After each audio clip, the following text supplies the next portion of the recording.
Hello and welcome to Fiction Fans, a podcast where we read books and other words too. I'm Lily. And I'm Sarah. And today we'll be discussing Snuff by Terry Pratchett. But first, our quick little 5-minute intro. Sarah, what's something great that happened recently? I had delicious Indian food for dinner last night, which means I have delicious Indian food leftovers for dinner tonight. The best of both worlds. Yes. Oh, that sounds so good. I always want curry when it's cold out. There's nothing like it.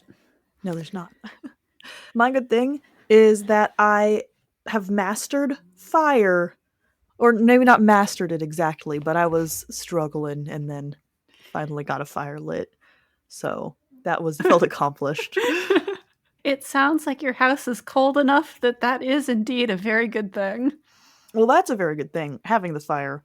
But it was comedic how difficult it was to get started. And you were like, just get twigs. And I was like, they're all soaking wet. No, my question was, do you have twigs? Yeah, I mean, yes, but I could sit with a hairdryer in front of them for a couple minutes. I don't know how fire gets made in a house. I've only ever made fire when backpacking. I mean, it's not different. But, I don't know if you buy logs from a place or something. I don't know the logistics of it. Okay. It is different when backpacking. You are not trying to set paper on fire. Well, but you just find anything small, presumably, is step one. Except my problem was all the small things were household goods that were just not fucking catching on fire. It's fine. It's done. What are you drinking tonight? I decided that I would go for some cider, but the secret is that this is cider with the alcohol removed. It is non-alcoholic. So they put alcohol in and then took it back out instead of just drinking like apple juice? Yeah, so it's Golden State's Mighty and Dry as opposed to their Mighty Dry. No, Dry and Mighty is the non-alcoholic version, and their alcoholic version is Mighty Dry. But it's basically like a non-alcoholic beer. It's the same concept. Very nice. And very appropriate for our Sam Vimes book that we're reading today. Indeed. I really wanted to get beet juice for my drink. That would have been very fun. I mean, there's actual mocktail recipes in this book that I do kind of want to try. But it's cold, so I'm drinking hot chocolate. I feel like if Vimes had been cold, he would have drunk hot chocolate too. Maybe. And have you read anything good lately? I have not been doing any reading other than the books in Baldur's Gate 3. I really should start reading Long Live Evil by Sarah Reese Brennan because my library hold on that is going to expire quite soon, and I have not started it at all. Oh. Sounds like you got a weekend project. I have not. I read Snuff by Terry Pratchett. That is my accomplishment for this week. It is, as I said, a Sam Vimes book, although I guess technically the sub-series is called City Watch. Yes, it is a City Watch book. It is, in fact, the final City Watch book. When I first started it, I definitely thought that it was going to be the Pride and Prejudice parody novel. And because there are several references to it, but I would say it's more just a couple of nods to Pride and Prejudice and less, not like how Masquerade is the Phantom of the Opera book, right? Right. I think this book references Pride and Prejudice, but it is not the Pride and Prejudice book. No, it isn't. But that was good because I did not like Pride and Prejudice. I went through a Jane Austen phase where I read a bunch of them, but I was 15, so it's been a while, and I don't remember any of them at all. I didn't read more than Pride and Prejudice because I was like, really? This is it? Okay. Have fun, literally everyone else on the face of the planet. You can keep them. We should read Jane Austen for the podcast. Probably. I might like it better now that I'm an adult. I just remember being so unimpressed with Darcy.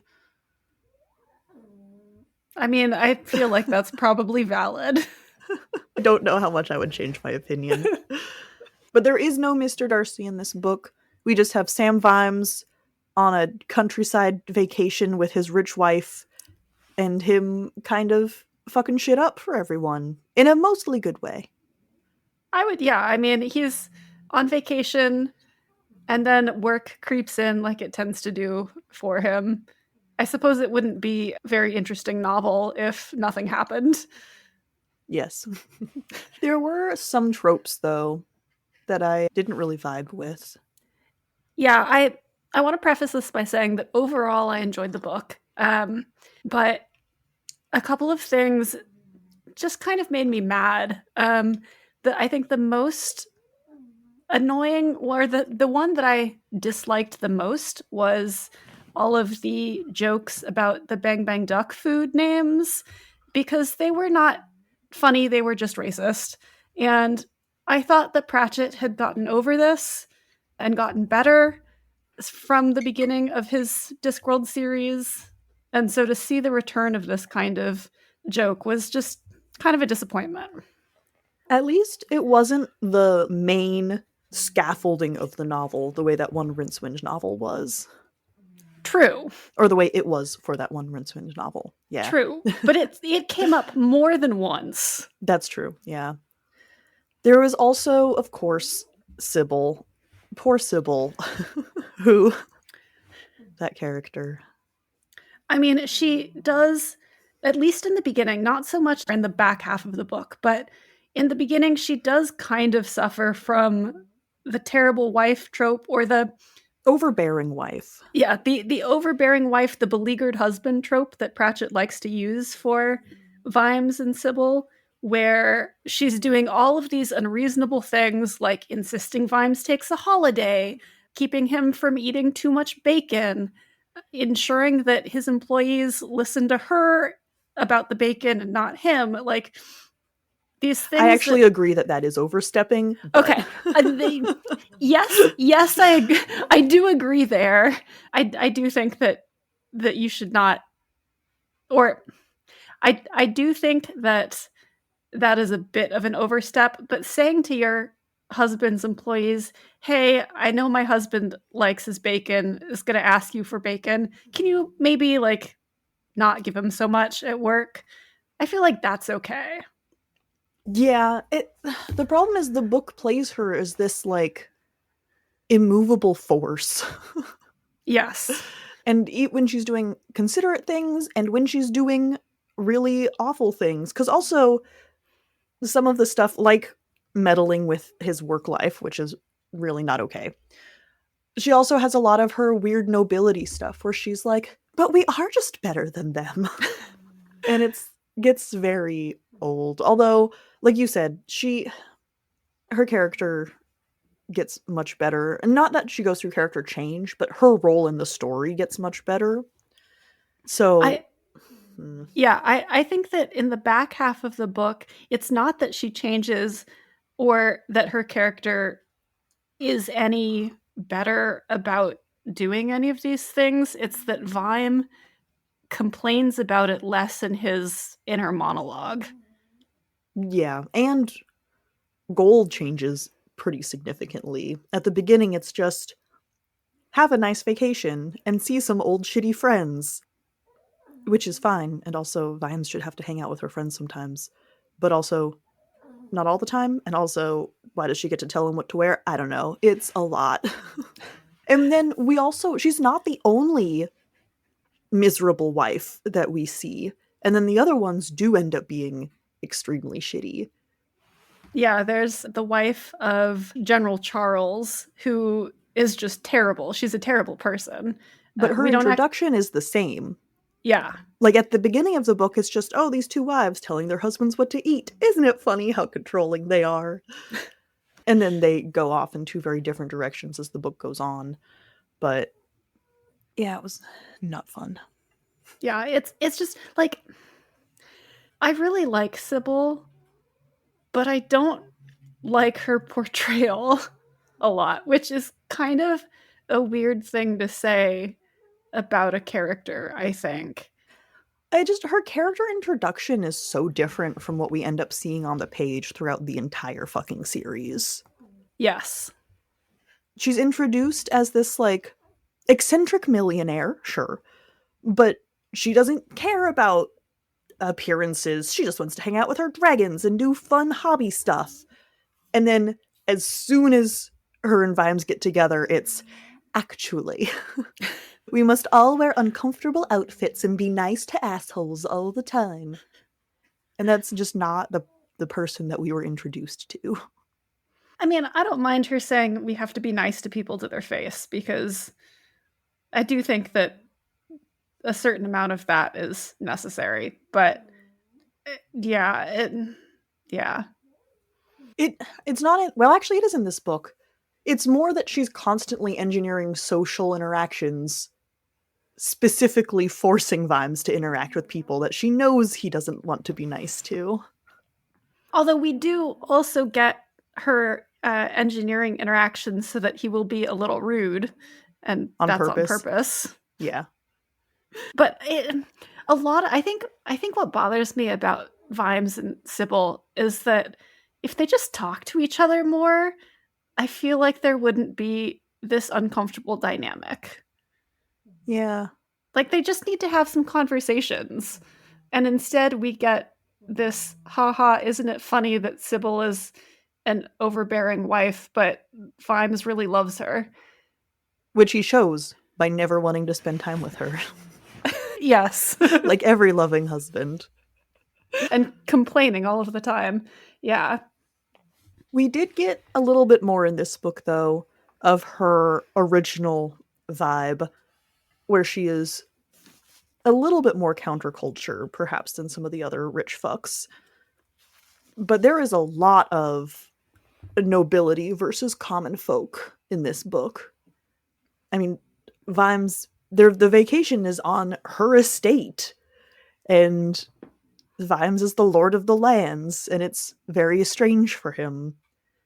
And it's very strange for everyone else, too, because he doesn't want to play the rules laid out for him. For better and for worse. Mostly for better. There's also a lot of, like, city versus countryside. And some of it was like, oh, it's so quiet, it's loud, that kind of thing, right? Like, he has to hear the bird song instead of the sounds of the city. That was funny.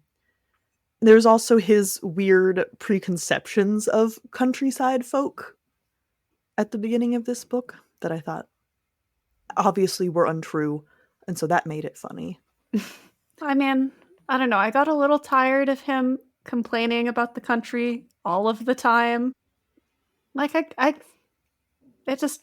I would like to be in an idyllic countryside. I think that was my thing. I would like to be in an idyllic countryside, and so Vimes complaining about it constantly just made me mad, because I was like, please let me be in that situation. Yeah.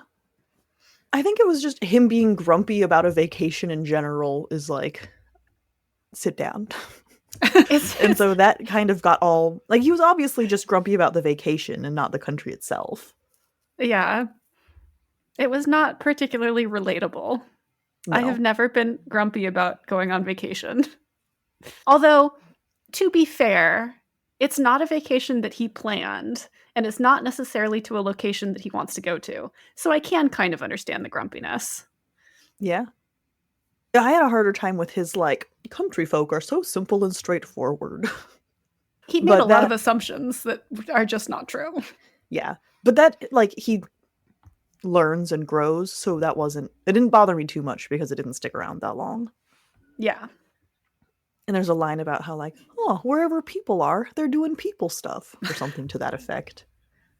I think the introduction of this book was a little hard to get through, but once I got to, like, well, about a third of the way through, only because we looked up the exact thing that I can't say, so I know how far into the book it comes up. I enjoyed it much more, and some of my complaints just kind of stopped happening. Or some of the things I was complaining about. Yeah. Like I said, I enjoyed this book overall. I think it was a fun read. It's never going to be my favorite Discworld book. It's not going to be my favorite Vimes book, but it's a fine read when you're not reading it for a podcast to discuss it and pick apart all of the details. But even then, it's not like I was able to ignore those things happening in the last half of the book. It was just that they genuinely stopped happening as you got farther in. Yeah. I don't know. Some of them anyway. Yeah.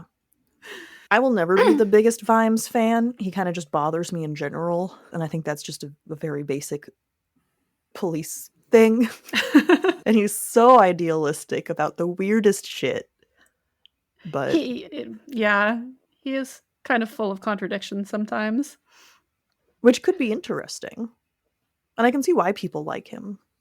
But what he's full of contradictions about bother me immensely. I am a big Vimes fan, and I have some thoughts on Vimes in this book in particular that I can't talk about because they are very definitely spoilers. So we'll just have to wait on that conversation. Yeah, we can move on. I mean, who should read this book? If you're trying to read every Discworld book. I think I liked it more than some of his other books. Or you know what was weird? The other Vimes books, you mean? Yes, other Vimes books. Although some of the other books with him are more like mysteries, whereas I feel like this book really put on the page what was happening for the reader. Like, Vimes was trying to figure out the mystery, kind of. But the reader gets told what's going on earlier than I expected. And so that sort of made it a different reading experience than almost a mystery novel, which some of his other books get close to. Like crime novels. He's a cop. I wouldn't call this a mystery novel because, like you say, we do know what's happening from a pretty early stage at the book.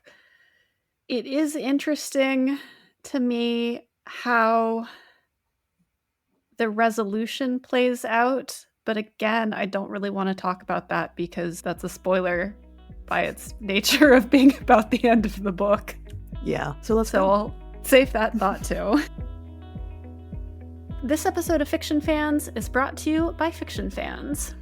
That's us. We really appreciate our patrons because otherwise we fund this podcast entirely ourselves. Patrons can find weekly bonus content, monthly exclusive episodes, and they have free access to our biannual zine, Solsticia. You can find all of that and more at patreon.com/fictionfanspod. Thank you for all of your support. The remainder of this episode contains spoilers. It's goblins! It is goblin time! This is a goblin book! Yay! And they're delightful. I do understand now why in Unseen Academicals everyone was like, Nut is not a goblin. Which was a very interesting reading experience because Pratchett had not introduced goblins at that point. So when I was reading that book, I was like, why not? Why can't he be what a goblin is in this world?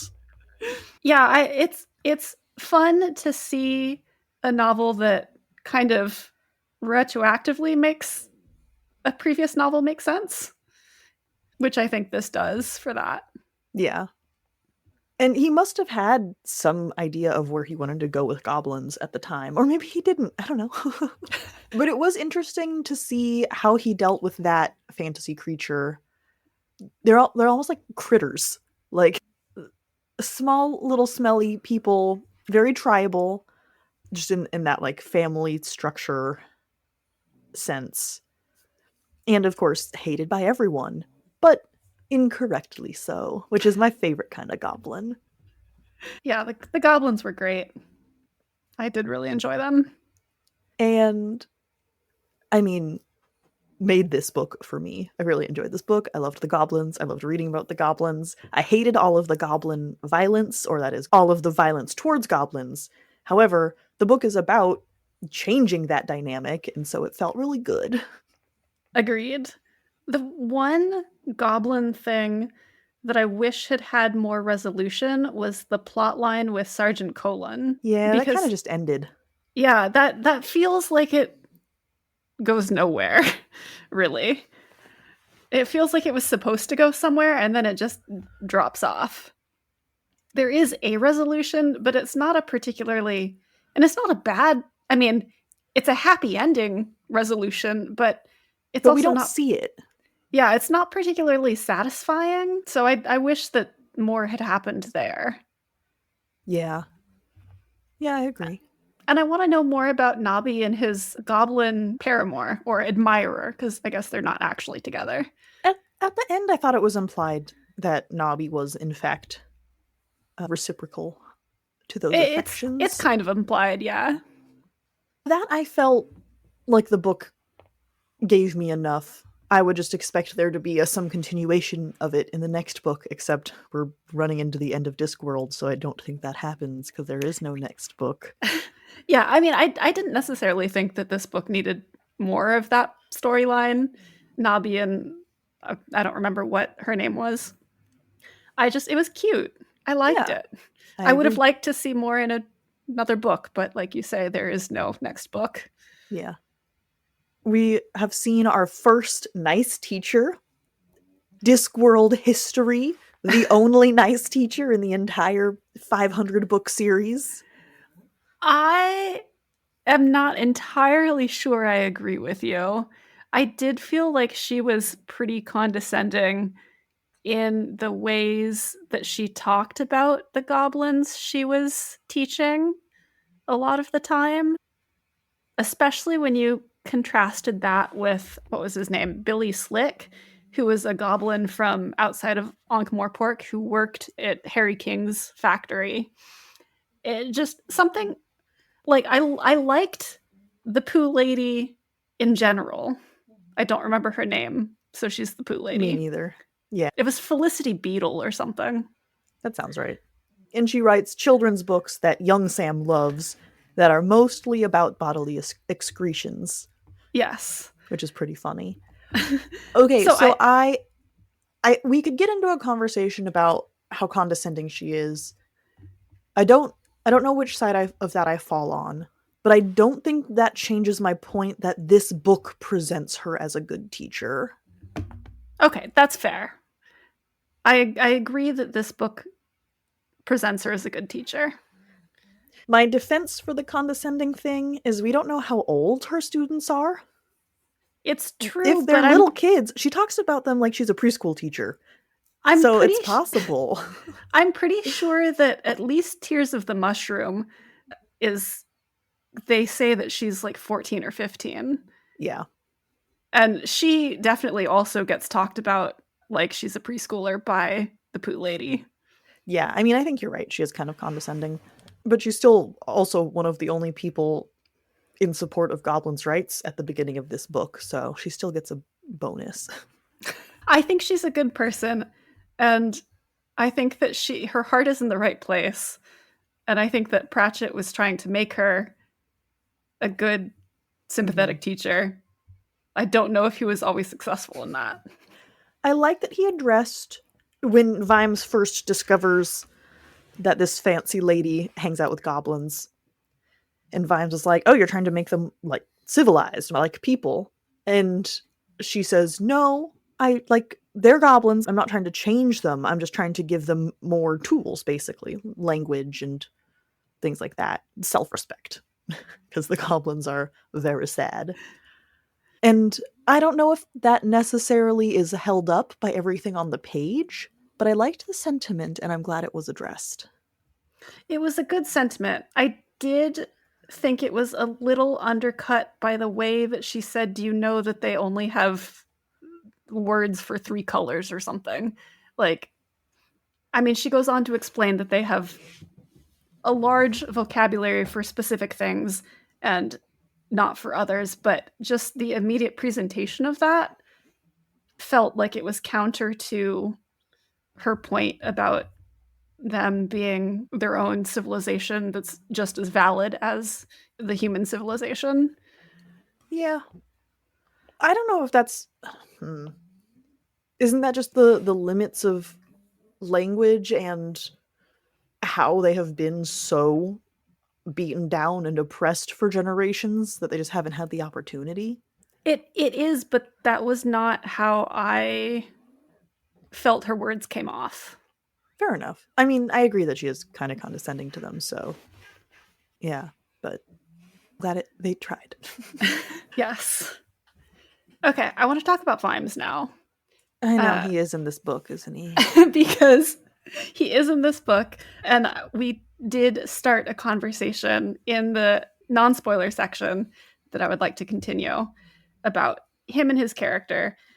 And the thing that I didn't want to say in the non-spoiler section was that I don't think that this book works for him, because I think that he's a much more compelling character when everything that he overcomes, he does. I don't want to say by himself, because he's never by himself. Like, he always has a lot of assistance, but he does it based on his own innate qualities. And this one has he's almost a magical mythical figure in this. Like, he has magical dark vision that he got from one of the previous books, and Thud, I think. Yeah, I think it was Thud. And he can talk to this, like, god of dark, or the creeping darkness or something. Yeah. It's like a manifestation of the concept of justice and revenge.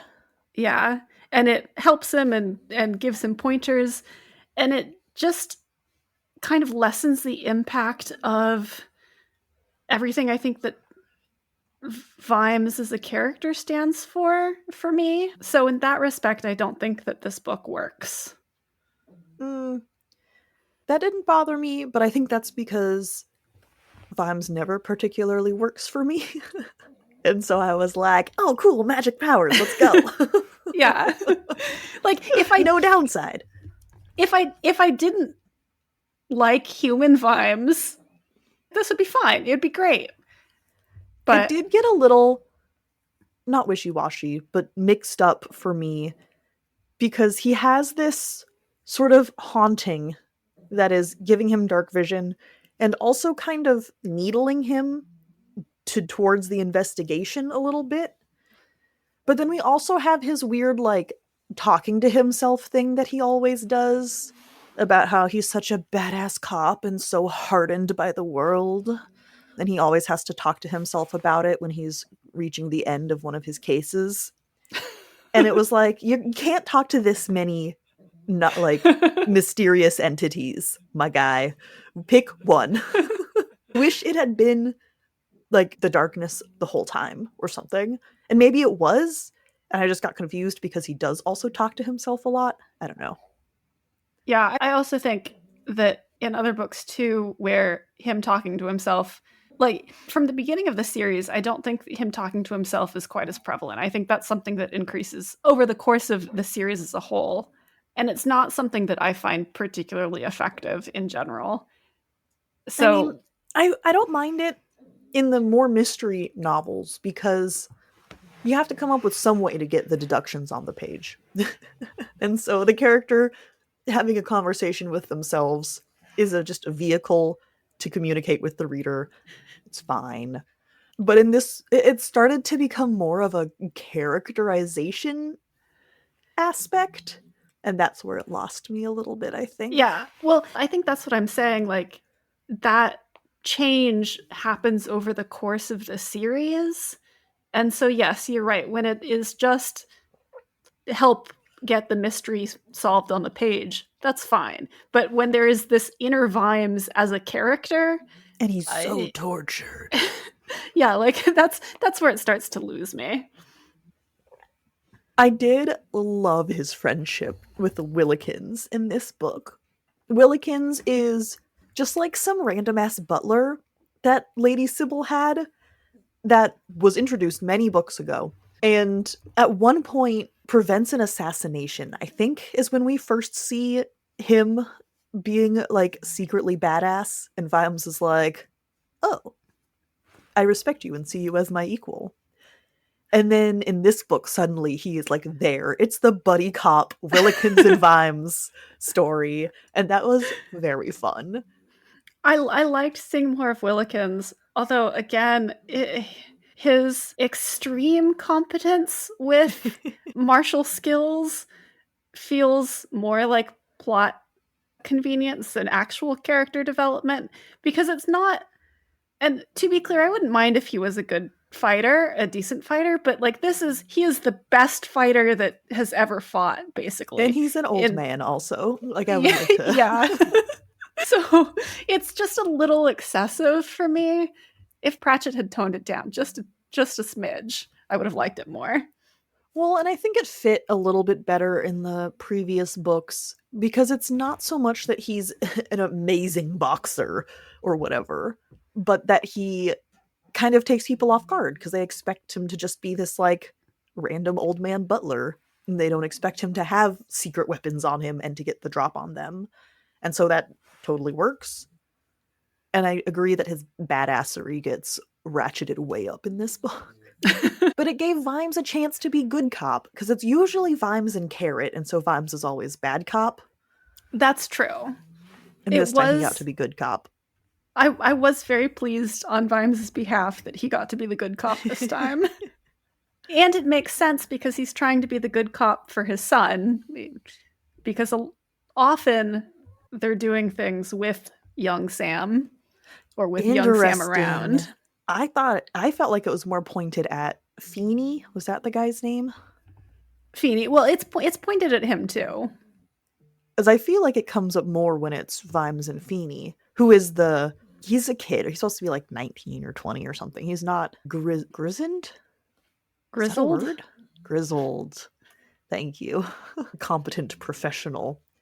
But he's the only cop in town, and Vimes like takes him under his wing and starts training him to be a more assertive, competent cop and less of a lackey, because he's kind of a lackey to the corrupt magistrates at the beginning. Or not lackey, but he gets pushed around by them. He's definitely a dupe. Yeah.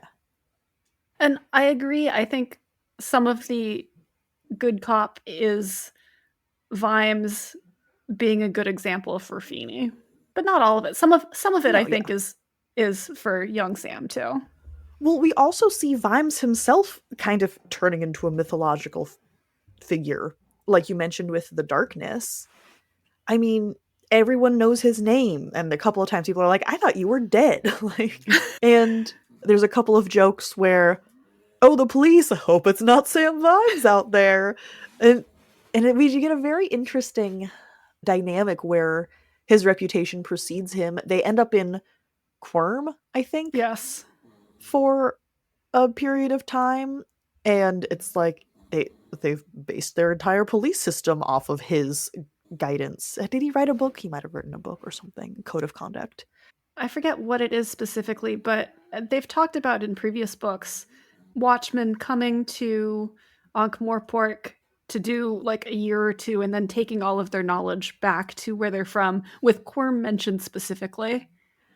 And they kind of have an exchange student thing, right? Because one of his City Watch are in Quirm when he gets there, because they had been traded or something. And so we're sort of seeing him at a point in his career where he is an influence on this industry. It's not an industry, but I'm going to call it his field of work. And him sort of, using that to his advantage, absolutely. But also realizing that is responsibility. He's not just Sam Vimes anymore. He's been the second most powerful person in Ankh-Morpork for a long time, though. Oh, of course. So he should have realized that before now. Okay, maybe realized was a bad word. Acknowledging while it's happening, I guess. Like, we don't see him in other places that often. There was that one book that I can never remember the name of because it's stupid. It's The Fifth Elephant. Now I can't remember the name of it because I know it's the one that doesn't make any sense. But it really made it feel like this book was a farewell to Vimes. He was graduated. He's now the granddaddy cop. He's not the one who's actually running around. And he got his, he got a good adventure. Not necessarily his last one, but, it is for us as readers. He gets to pilot a riverboat. Yeah, and keeps the boat they're on from getting absolutely destroyed by a flood, a dam break. And so everyone hails him as a boating hero, as well as a cop hero. And we get to see all of his influence and how far it spread, very specifically. And so it really felt like a retirement ceremony for Vimes as a character. He passes the torch to a new generation of police. We don't actually see him pass the torch, but you do get that sense at the end that he's less reluctant to take vacations, that maybe he's going to go part-time eventually. I mean, this is just extrapolation, but it really does feel like at the end of the book, he is much less of a workaholic than he is at the beginning. Yeah, and I mean, passing the torch, not even metaphorically, subtextually. Yes. He doesn't actually retire, but that's definitely how, that's definitely the emotion that this book left me with, in a way that his other books did not. Well, I mean, you do see it very literally at the beginning of the book when he turns in his badge, or pretends to turn in his badge, so that he can go on vacation. Yeah, that's different because it's under much duress and specifically temporary, and he's itching to get back. Whereas in this, it feels like he's sort of okay with maybe spending 5 goddamn minutes with his son. It is different, but I think that contributes to the sense at the end. Like, he's done it once grudgingly, but he'll do it again willingly because he really should be spending some time with his family. Yeah. It was very funny to me at the beginning when I don't remember what the comment exactly was in the narration, but it's like, the Ramekin family was rich and Sybil's the only one left in her family. And it was like, well, she has a husband and a child. she's not really the only one in her family. Not anymore.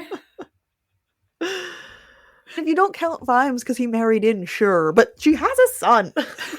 She's very explicitly not the only one in her family.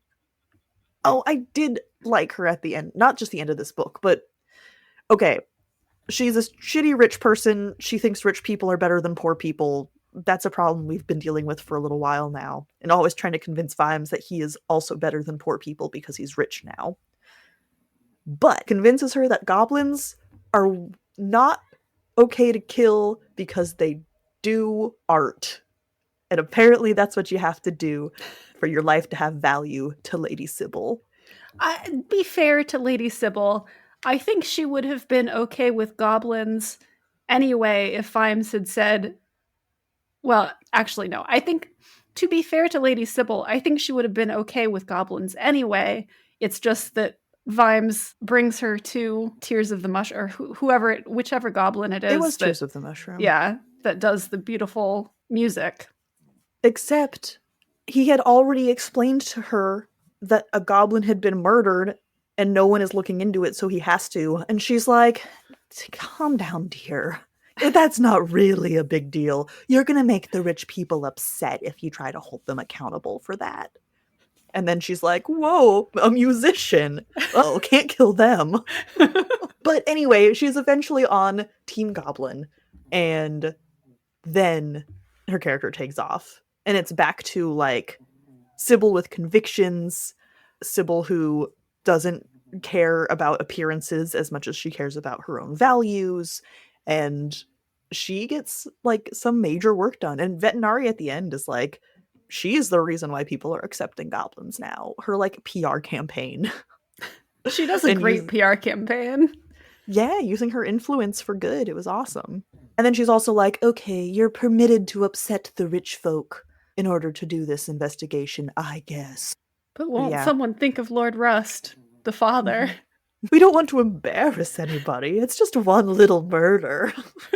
I will say the other thing that I found kind of disappointing about this book was the way that the finale, or kind of the lack of finale, with all of the bad guys being arrested off screen, except for the one who actually did the murder, but he wasn't the mastermind.